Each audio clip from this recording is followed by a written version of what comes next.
참 예수님 안녕하셨습니까? 그러면은 사도행전 공부 다시 시작하려고 하는데, 사도행전 공부 정말 중요합니다.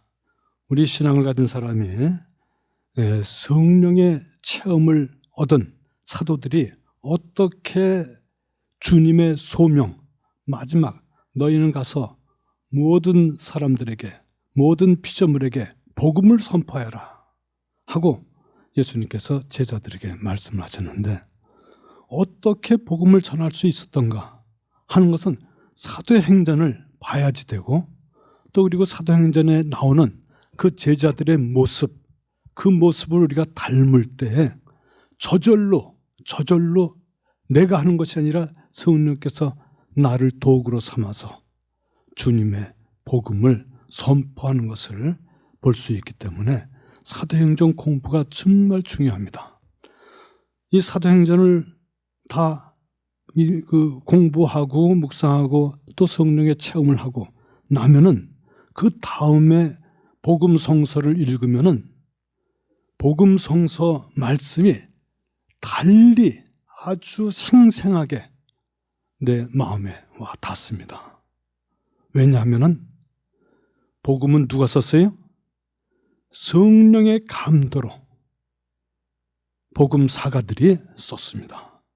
복음사가들이 성령에 충만해서 성령께서 일러주시는 대로 복음을 썼기 때문에 성령에 충만해야지 복음사가들이 왜 그 말을 했는지, 왜 예수님 말씀에 그 말씀으로 했는지를 더욱더 잘 알아들을 수 있기 때문에 사도행전을 읽고 성령에 체험한 사도들 모습을 묵상하고 나면은 복음성서가 더 깊이 있게 알아들을 수 있겠습니다.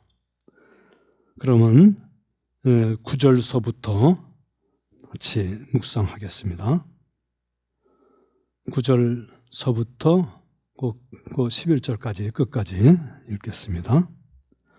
예수님께서는 이렇게 이르신 다음 그들이 보는 앞에서 하늘로 오르셨는데 구름에 감싸여 그들의 시야에서 사라지셨다. 예수님께서 올라가시는 동안 그들이 하늘을 유심히 바라보는데 갑자기 흰옷을 입은 두 사람이 그들 곁에 서서 이렇게 말하였다. 갈릴레아 사람들아, 왜 하늘을 쳐다보며 서 있느냐?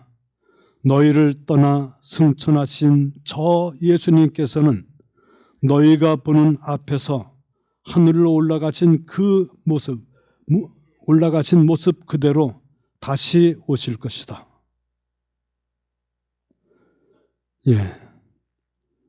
예수님의 승천의 장면을 묘사한 그러한 성서 구절인데, 근데 이것은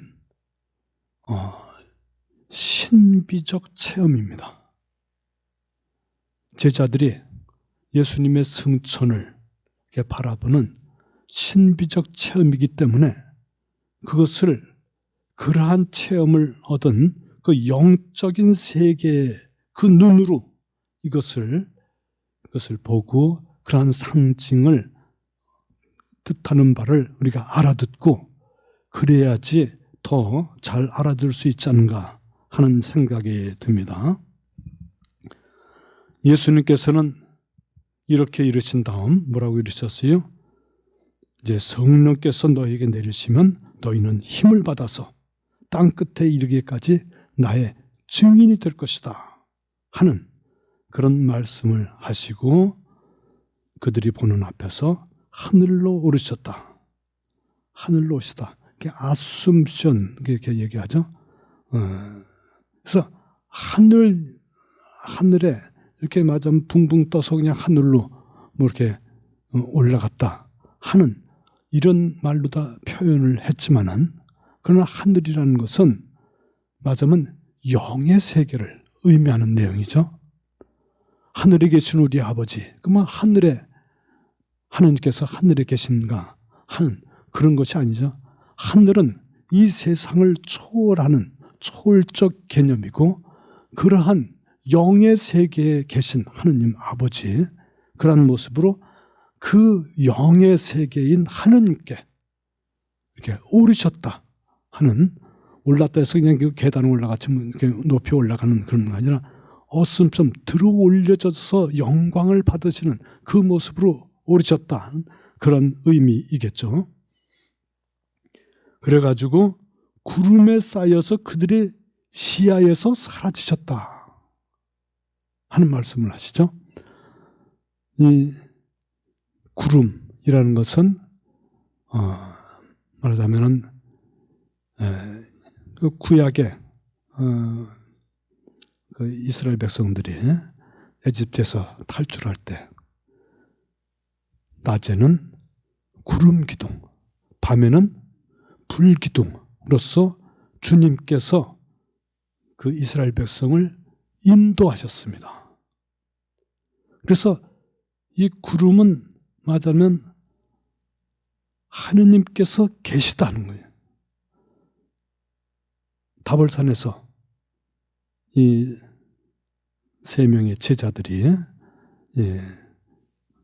체험할 때에도 구름에서부터 소리가 들렸다 하는 거죠.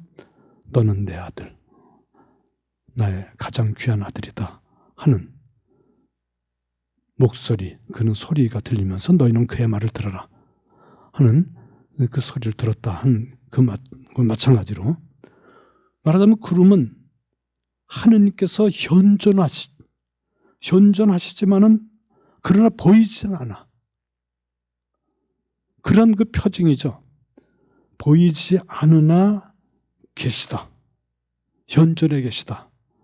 임재해 계시다 하는 것을 뜻하는 그러한 모습이죠. 구름에서부터 소리가 들렸다. 보이지 않지만은 하느님께서 거기 계셔서 우리에게 말씀하신다 하는 그런 의미이겠죠. 그래서 예수님께서는 그들이 보는 앞에서 하늘로 오르셨는데 구름에 쌓여서 그들의 시야에서 사라지셨다 하는 것은 그게 영적인 신비적인 체험을 설명하는 그러한 내용이겠습니다. 그래서 예수님께서 올라가시는 동안 그들이 하늘을 유심히 바라보는데 갑자기 흰옷을 입은 두 사람이 그들 곁에 서서 이렇게 말하였다 하는 내용이 나오죠. 갈릴레아 사람들아, 갈릴레아 사람 하면은 약간 그 예루살렘에서는 갈릴레아 사람이다 하면은 그 뭐라 그럴까, 시골 사람 그렇게 얘기하는 그런 그 의미가 좀 있죠. 약간 좀 먼데 갈릴레아 사람, 이방인, 가까운 그런 사람, 촌사람 이렇게 하죠. 그러나 예수님께서는 그 촌사람 같은 시골 사람, 어부 그런 사람을 당신이 뽑아서 사도로 삼으셨다 하는 그런 의미도 그러니까 포함이 되는 거죠. 갈릴레아 사람들아, 왜 하늘을 쳐다보고 보며 서 있느냐? 너희를 떠나 승천하신 저 예수님께서는, 그래서 여기서 저라고 이게 그 말이 들어가 있어요. 그냥 예수님께서는 바로 저 예수님께서는 너희가 보는 앞에서 하늘로 올라가신 아슴션하신 그 모습 그대로 다시 오실 것이다. 구름에 쌓여서 이렇게 올라가서 보이지 않게 되신 그러한 보이지 않지만은 함께 하신 그러한 예수님을 이제 뜻하면서 구름에 쌓여서, 즉 보이지 않지만은 보이는 분으로서 우리 영적으로는 우리와 함께 하시는 그분으로서 다시 여러분을 만날 것이다 하는 것이죠. 여기에 보면은 갈릴레아 사람 제자들 처음에 주님께서 이스라엘에 다시 나라를 일으키실 때가 바로 지금입니까 하고 물어보죠. 그 제자들은 계속해서 수동적이에요. 말하자면 수동적. 그래서 주님만 이렇게 바라보고 주님께 말씀하시면 주님께서 모든 것을 다 해주셨어. 이때까지 주님께서 살아계실 때 같이 그들을 데리고 다니시면서 무슨 문제가 있으면은 뭐 빵의 기적을 일으킨다든지 아픈 사람을 치유해 준다든지 뭐든지 다 주님께 얘기하면 주님께서 해결하셨고, 주님께서 또 바리새인이나 율법학자들이 물으면 주님께서 다 대답을 해주셨고, 그래서 항상 수동적이죠. 자기들이 하려고 하는 그런 마음이 없었어. 그러나 이제 성령께서 오시면 너희는 나의 증인에서 적극적으로 이제 변할 것이다 하는 그 말씀을 하시면서 이 천사가 얘기하는 것도 그런 거죠. 왜 하늘을 쳐다보면서 서 있느냐? 그냥 아직도 그냥 주님만 바라보고 이렇게 서 있는 그러한 그 모습으로서 너희를 떠나 승천하신, 아슴션하신 저분께서 너희가 보는 앞에서 하늘로 올라가신 그 모습 그대로 다시 오실 것이다. 다시 오실 것이다 하는 것은 예수님을 어떻게 만날 것인가 하는 것을 보여주는 그러한 그 대목이지 않겠는가. 수동적 그 기복신앙 뭐 이런 것이 아니라 이제는 자발적이고 능동적이고 그냥 목숨을 바쳐서 주님을 증거하는 사도적 활동을 하는 그런 사람으로서 그 영의 세계를 체험하고 영적으로 주님과 만날 것이다. 구름 안에 신비적인 체험 안에서 주님을 우리가 만나서 주님을 증거하는 삶을 살아가는 거지. 그렇게 될 것이다 하는 것을 예수님의 승천, 아숨션의 그 장면을 묘사하고 있습니다. 그래서 우리도 항상 주님을 만나는 삶, 그 어숨션된 주님, 그 주님 구름 안에서 실존적인 그 보이지 않지만 살아계신 주님을 만나고 주님의 말씀을 실천하고 주님의 말씀을 전하는 그러한 삶이 바로 사도직의 그 소명이 되겠죠.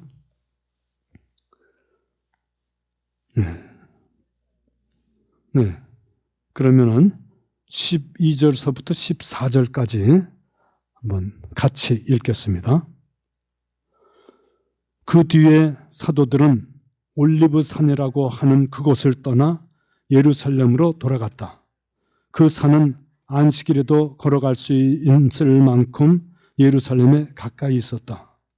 성원에 들어간 그들은 자기들이 묵고 있던 위층 방으로 올라갔다. 그들은 베드로와 요한과 야고보와 안드레아, 빌립보와 토마스, 발토로메오와 마테오, 알페오의 아들 야고보와 열혈당원 시몬과 야고보의 아들 유다였다. 그들은 모두 여러 여자와 예수님의 어머니와 그분의 형제들과 함께 한 마음으로 기도에 전념하였다.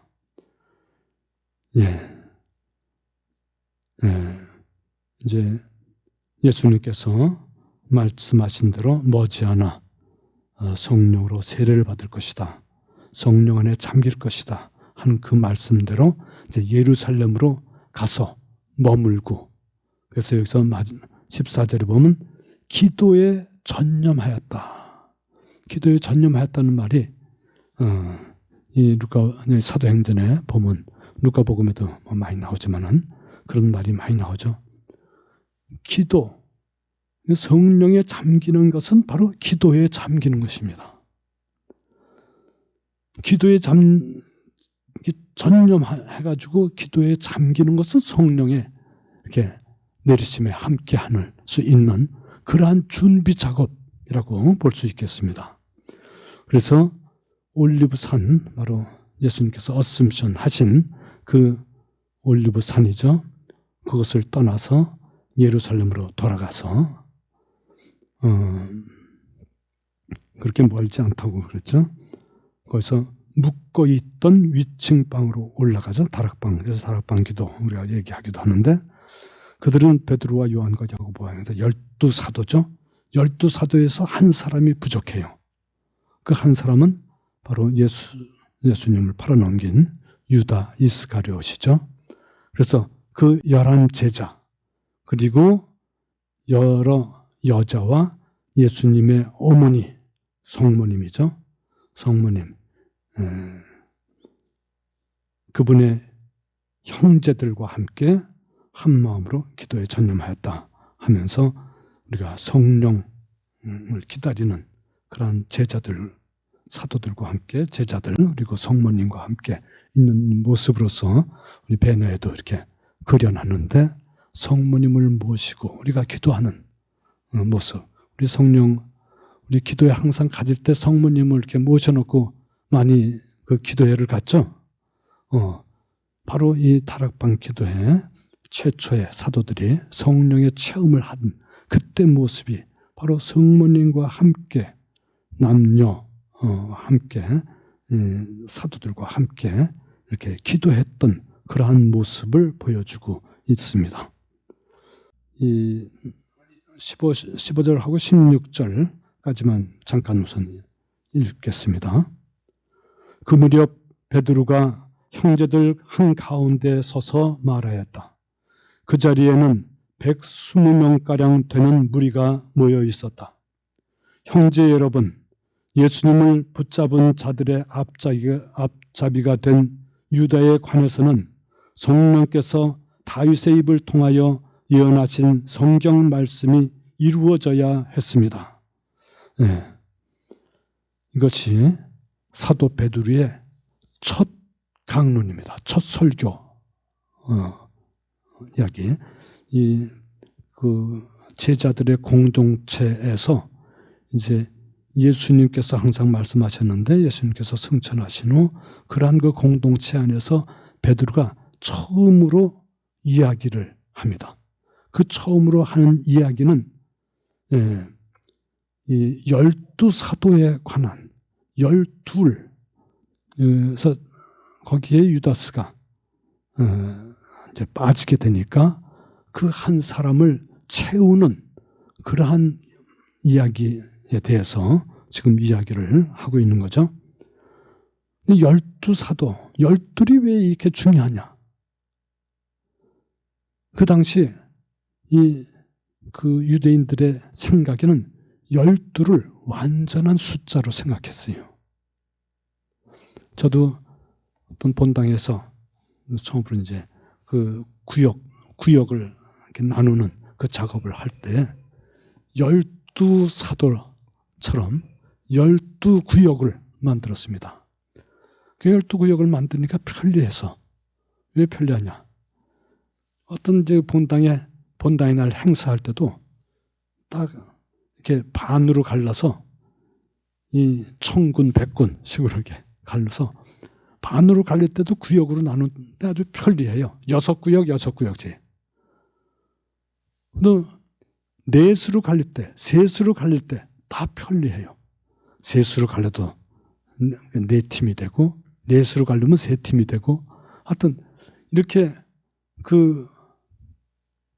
이 숫자가 나누어서 이렇게 쉽게 이렇게 나누어져서 편리하더라고요. 그래서 유대인들이 아마 12지파를 이렇게 만들었는지도 모르겠습니다. 물론 야곱의 아들이 12아들이 돼가지고 12지파가 이렇게 생겼습니다만, 그러나 그 12이라는 숫자가 여러모로 편리하기 때문에, 그래서 12지파를 세웠고 예수님의 제자들도 우리도 12사도로서 예수님께서 뽑으신 12사도 12명을 새로이 이렇게 해야 되겠다 해가지고 베드로가 이제 일어서서 여기 있는 그 예수님의 제자들을 이렇게 이야기를 하고 있는 거죠.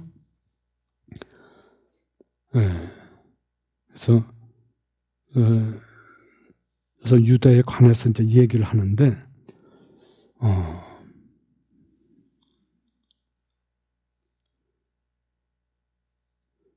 그 베드로가 유다에 관해서 얘기하는데 유다에 대해서 그 미운 마음을 갖고 있는 것이 아니에요.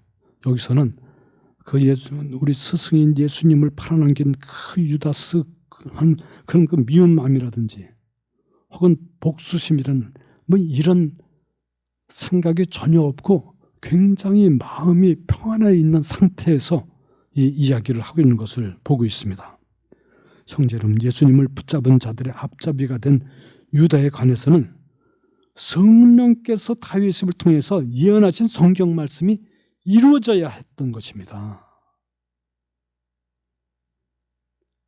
그것이 성경 말씀이 이루어진 것이니까, 그러니까는 여러분들도 이렇게 마음 아파하고 괴롭게 생각하지 말고 이렇게 하라는 그 자기도 편한 마음을 가지면서 그 예수님의 제자들에게도 그렇게 얘기하고, 그것은 하느님의 뜻이 이루어지려고 그렇게 된 것이다 하는 거죠.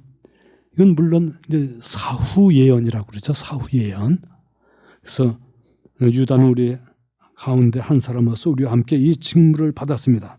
그런데 그 자는 부정한 사고로 밭을 산 뒤 거꾸로 떨어져 배가 터지고 내장이 모조리 쏟아졌습니다. 이 일이 예루살렘의 모든 주민에게 알려져 그 밭이 그들의 지방말로 하켈드마라고 불리게 되었는데 피밭이라는 뜻입니다. 사실 시편에 그의 처소가 황폐해지고 그 안에 사는 자 없게 하소서, 또 다른 뜻에 그의 직책을 다른 이가 넘겨받게 하소서라고 기록되어 있습니다 라고 얘기하는데, 이것은 이게 이제 이 당시 루카 사도가 이걸 쓸 때 이야기가 아니라, 이제 쓸 때 이야기고, 베드로 사도가 얘기하는 것은 이제 한창 전일 테죠. 그리고 루카복음 사가가 여기에서 이렇게 베드로 사도가 그 얘기한 것처럼 쓸 때는 그 이후에 그 이 유다스의 이야기가 시간이 갈수록 이게 얘기가 여러 가지 얘기가 나옵니다. 유다스가 어떻게 죽었는가, 여기에 대해서 아마 그 후대에 더욱더 비극적으로 이렇게 죽음을 맞이한 것이 전설처럼 마태복음에도 나오고, 이제 그러지만은 조금 뭐라 그럴까, 좀 너무 비참하다 그럴까, 처참하게 이 죽음을 맞이하게 되는 그러한 모습으로 많이 그려져 있지 않은가, 그렇게 생각이 듭니다. 아무튼 베드로 사도는 그 유다가 버리고 간 그 직책을 다른 이가 넘겨받게 해주소서 하고, 여기 시편에 나오는 것을 인용해서 이야기하고 있습니다. 그렇게 기록되어 있습니다. 그러므로 주 예수님께서 우리와 함께 지내는 동안 줄곧 우리와 동행한 이들 가운데에서 곧 요한이 세례를 주던 때부터 시작하여 예수님께서 우리를 떠나 승천하신 날까지 그렇게 한 이들 가운데서 한 사람이 우리와 함께 예수님 부활의 증인이 되어야 합니다 하고 베드로가 그 모여있는 사람들에게 이야기를 했습니다. 그래서 한 사람을 우리가 채워서 12사도를 채워야 되겠다. 그런데 그 12사도가 될 그 한 사람, 그 한 사람이 채워져야지 11사도가 있어도 12이 안 되면은 11사도도 불완전해. 한 사람이 들어오면은 그 한 사람으로 인해서 12명이 다 완전한 숫자가 돼서 그 안정된 숫자가 되는 것이죠. 그래서 그 한 사람을 우리가 뽑아야 되는데, 어떤 사람을 뽑아야 되냐, 조건이. 그래서 예수님께서 살아계실 때, 즉 요한의 세례를 받은 그때부터 예수님께서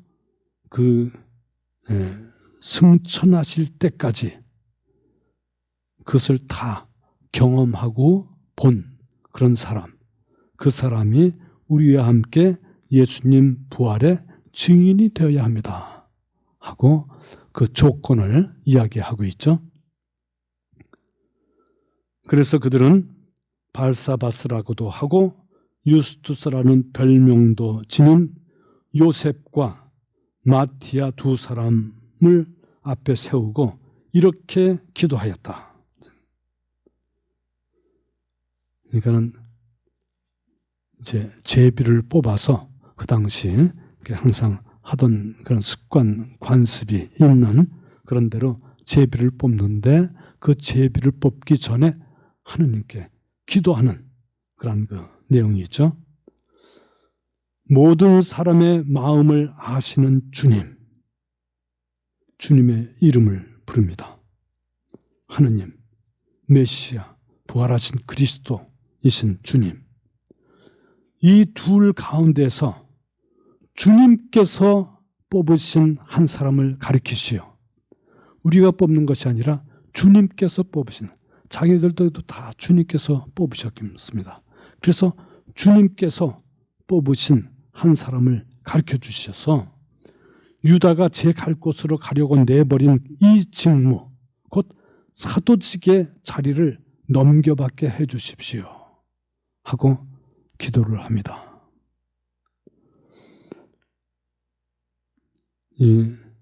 여기에 그 유다가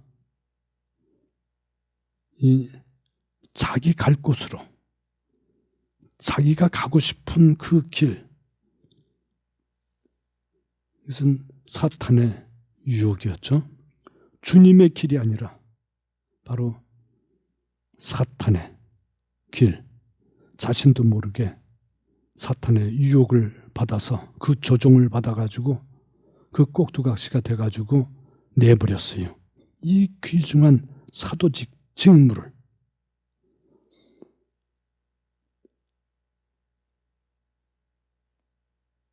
그래서 이 사도직을 주님께서 이 두 명 중에 한 사람이 넘겨받을 수 있게 해 주십시오 하고 기도하고는 그들에게 제비를 뽑게 하니까 누가 뽑혔어요? 마티아가 뽑혀서 그가 11사도와 함께 사도가 되었습니다. 네. 오늘 여기까지 하겠습니다. 영광이 성부와 성자와 성령께 정과 지저와 성부와 성자와 성령의 이름으로 아멘.